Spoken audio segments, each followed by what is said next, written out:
عالم عرب ان کے شکنجے میں جا چکا، کیوں بنا کر کھڑے ہوئے ہیں اسرائیل کو ماننے کے لیے اور سر تسلیم خم کرنے کے لیے؟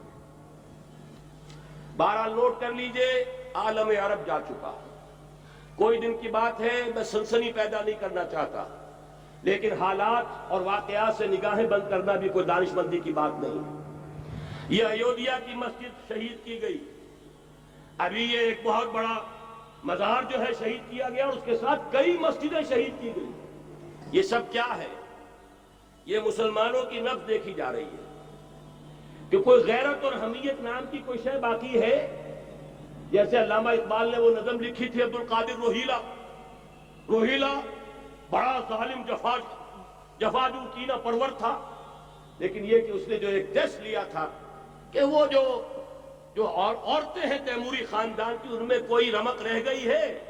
معلوم ہوا کہ نہیں، کہ غیرت نام تھا جس کا گئی تیمور کے گھر سے، ختم، غیرت نکل گئی۔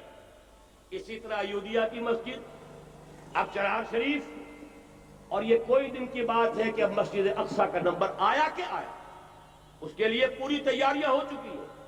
یروشلم کا مشرقی حصہ خالی کرایا جا چکا ہے، اس کے اندر اب پورا تسلط یہودی کر رہے ہیں، یہاں تک کہ اب کے یاسر عرفات صاحب نے بھی کچھ نہ کچھ جو ہے احتجاج کی بات کی ہے، حالانکہ اب تک ہر بات مان کر منقار زیرے پر تھا، لیکن یہ کہ ایک وقت آتا ہے آخر کار اسے بھی کچھ بولنا پڑ گیا ہے۔ لیکن یہودی اب پیچھے قدم ہٹانے والا نہیں ہے، ان کا تھرڈ ٹیمپل، تیسری مرتبہ ہیکل سلیمانی تعمیر ہونا ہے۔ نوٹ کر لیجئے، ان کے لیے وہ وہی کچھ ہے جو ہمارے لیے کعبہ ہے، ان کے لیے ہیکل سلیمانی بالکل وہی حیثیت رکھتا ہے جو ہمارے لیے کعبہ۔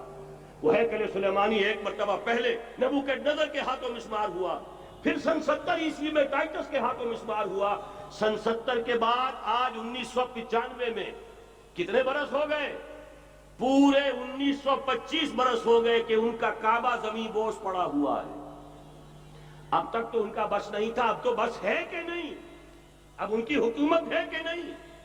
اب شاہ حسن ہو چاہے شاہ حسین، ان کے نوکر اور چاکر ہیں یا نہیں؟ اب انہیں ڈر کس کا ہے؟ لہذا کوئی دن کی بات ہے، مسجد اقصی شہید ہوگی اور ٹیمپل کی تعمیر شروع ہوگی۔ یہ تو بہرحال ایک نقشہ ہے۔ اگلا نقشہ آپ کو بتانا چاہتا ہوں، ایک دوسری تصویر ہے۔ یہ تصویر ہے زمینی، ایک تصویر ہے آسمانی۔ وَمَكَرُوا وَمَكَرَ اللَّهُ وَاللَّهُ خَيْرُ الْمَاكِرِينَ۔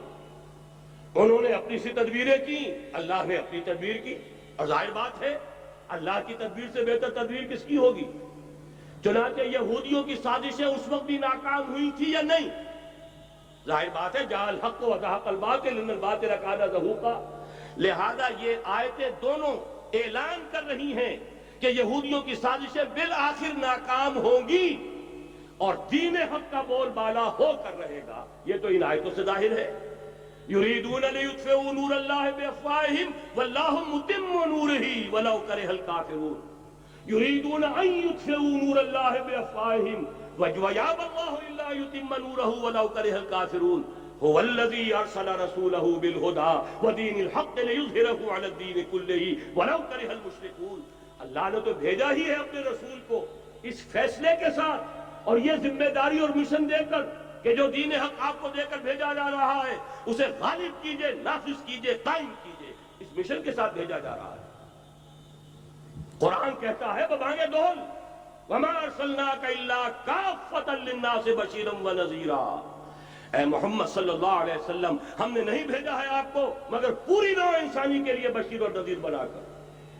تو جان لیجئے کہ یہ مقصد بعثت محمدی صلی اللہ علیہ وسلم بتمام و کمال اس وقت پورا ہوگا جب کل عالم انسانیت پر، کل روح ارضی پر اللہ کا دین اسی طرح غالب ہو جائے گا جس طرح کہ محمد رسول اللہ والذین معہ صلی اللہ علیہ وسلم ورضی اللہ تعالی عنہم اجمعین، ان کے ہاتھوں سے، ان کے ایثار سے، ان کی قربانیوں سے، جن کا نقشہ آپ کے سامنے مولانا کھینچ چکے ہیں، ان کے احسان، ان کی قربانیاں، ان کی محنت، ان کی جفاکشی، ان کی سرفروشی، ان کے جان تن من دھن لگا دینے کے نتیجے میں جیسے اس وقت غالب ہوا تھا کل روح ارضی پر غالب ہوگا، تب کہیں جا کر مقصد بعثت محمدی مکمل ہوگا۔